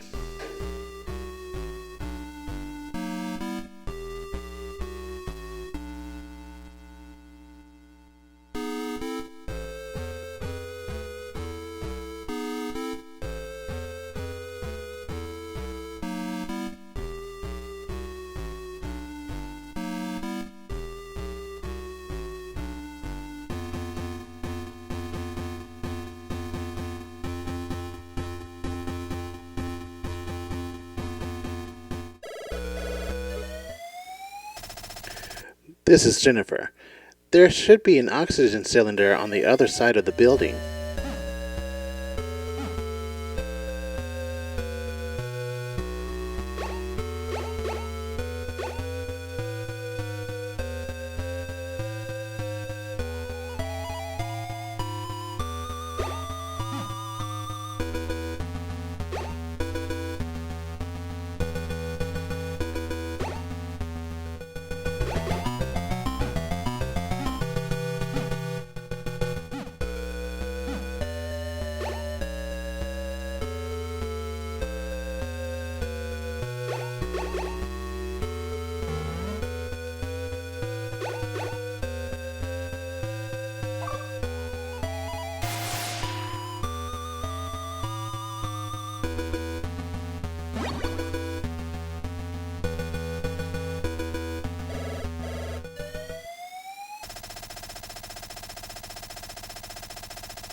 This is Big Boss. Solid Snake, abort the mission. Return immediately. This is an order. Turn off the power on your PlayStation 3 at once. Over. Yeah, see, this is part of another part of the trolling, and that they ripped exactly that part out for Metal Gear Solid 2, where like I said before, where the Colonel told Raiden to turn the game console off. And that, personally, that's like brilliant. That's awesome. And I love that they did that on both games.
This is the Resistance leader, Schneider.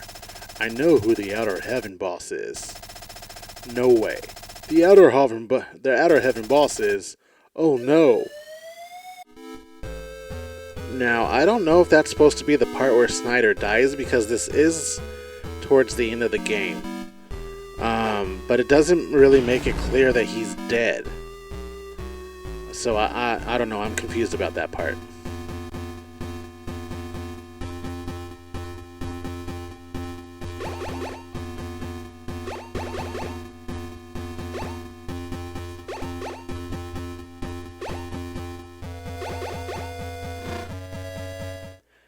I am Dirty Ducky. Go ahead and shoot, if you dare.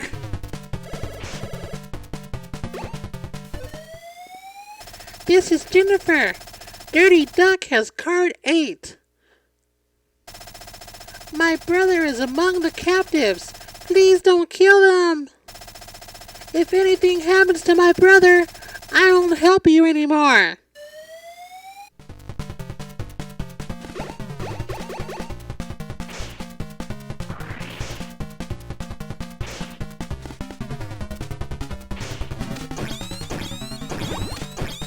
And of course I accidentally killed one of the hostages right after I killed the Dirty Duck. So I went through and replayed the boss mission because I didn't want to kill him. I tried my best to go through the game without killing any hostages. And I think, if my memory serves me right, that was the first hostage in the entire game that I killed.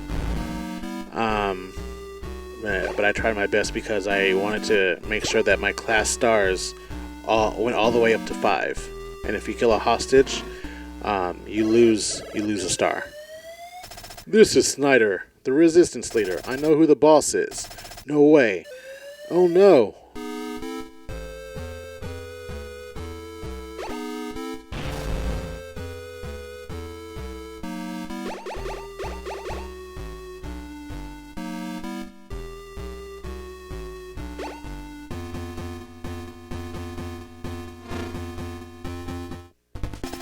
I am Dirty Duck.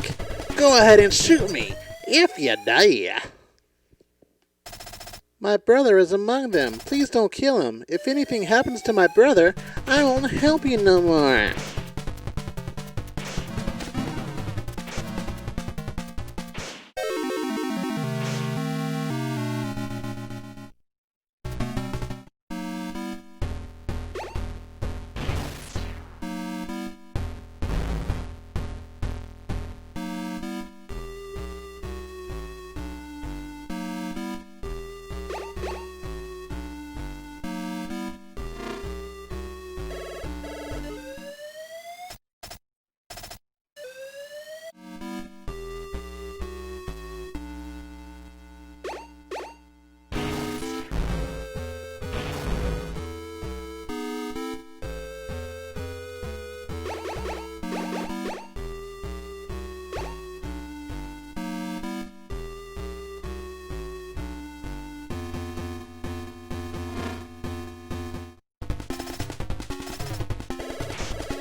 Thanks for saving me. I'm Jennifer's brother.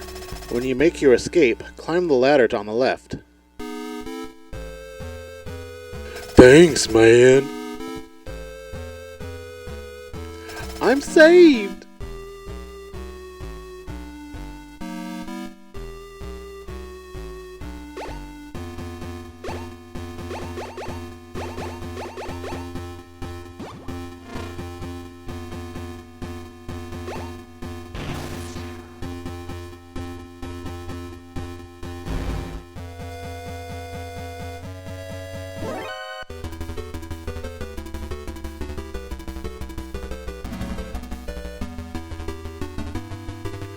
I'm not going to do much more talking from here until after I beat Big Boss, which, if you've played the games, you'll know that Big Boss in this game is rumored to be, since I haven't beaten Metal Gear Solid 5, I can only say that it's rumored to be Venom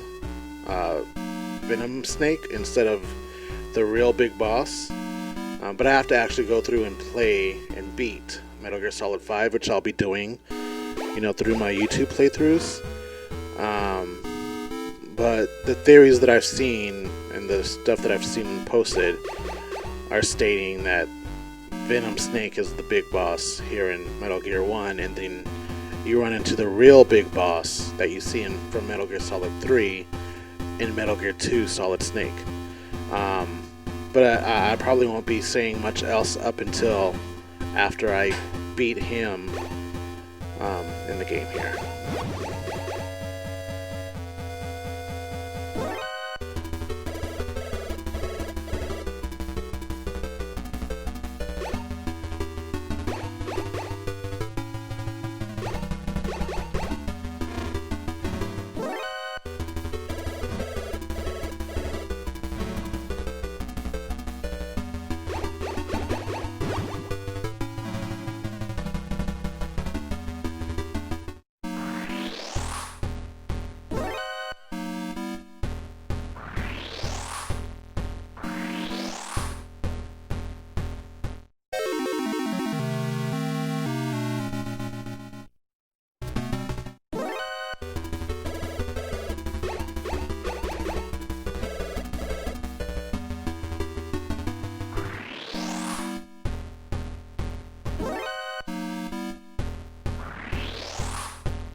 Thank you for helping me.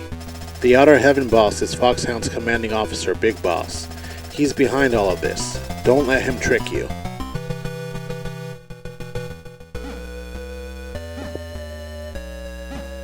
I'm punching all the walls just to see if there's any secrets or anything.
This is Jennifer.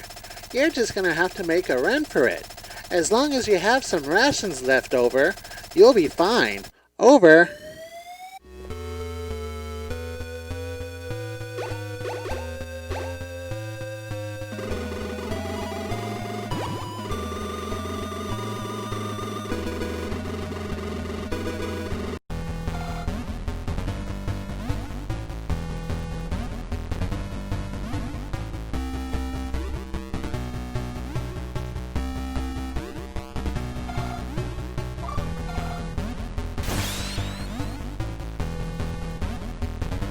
I had to go through this battle several times because, again, I was going off of the walkthrough instead of what Dr. Mandar was telling me.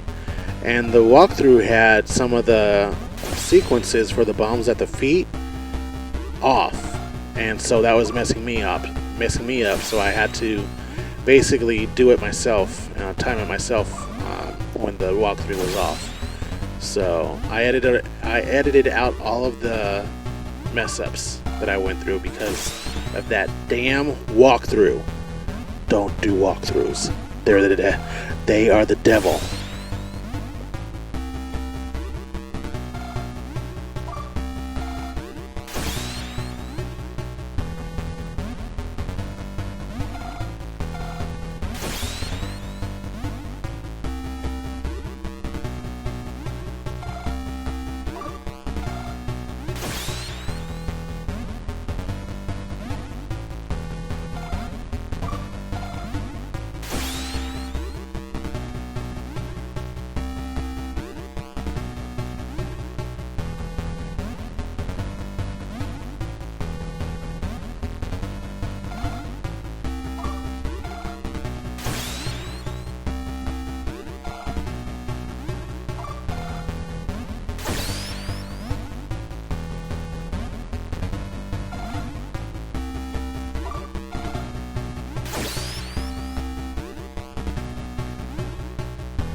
Emergency!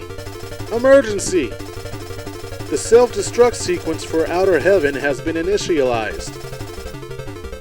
All personnel are ordered to evacuate immediately. Solid Snake, I've been expecting you. I am the Supreme Commander of the Foxhound Unit and the leader of the Fortress of Outer Heaven. Big Boss, I gave this mission to you, a rookie, thinking I can use you to fool the rest of the world. But you were too good. You went too far, Solid Snake. I'm not going down alone. I'm taking you with me. Prepare to die.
This is Solid Snake.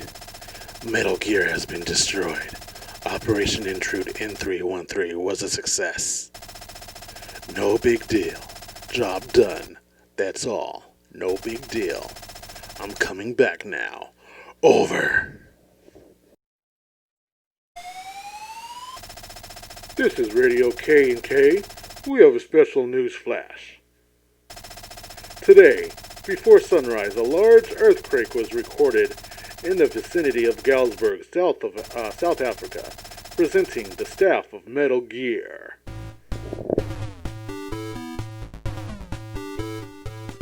Alright, so that concludes this episode of Metal Gear. No, but for real, I am glad I am finally done editing this video. Like, I am ready to just move on. I'm going to try to bust out Metal Gear 2 Solid Snake. We don't have many edits to go through on that. Mostly I'll just be recording my voice with trivia. The voice, can't really call it voice acting. It's just mainly me making weird voices, reading the lines on the characters. I hope you guys enjoy that aspect of it at least. But I'm going to start doing that next. Hopefully that won't take as long as this. Because I know I quoted 3 weeks earlier, but I truly think it's been longer than that. Because I recorded both gameplays almost back to back. The middle of December. And I've been working on these since then. And right now today is January 14th when I'm wrapping this up. So it's been about a month. So I'm glad to get this over with and at least get this uploaded to YouTube.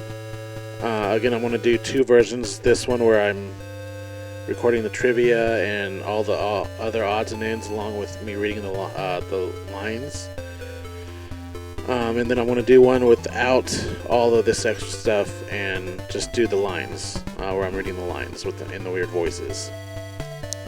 Just so that way, if you want to watch the playthrough without my voice, you can watch it without my voice. Well, it's still going to have my voice in it, but not as much. But anyway, there's that. I'm going to post this as soon as I can, hopefully for January 15th. And then I'll try to get Metal Gear 2 out no later than a week. Can you hear me? Solid Snake.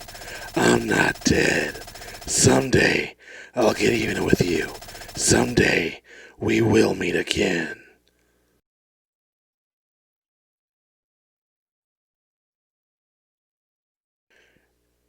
And with that, I will see you in the next video. Peace!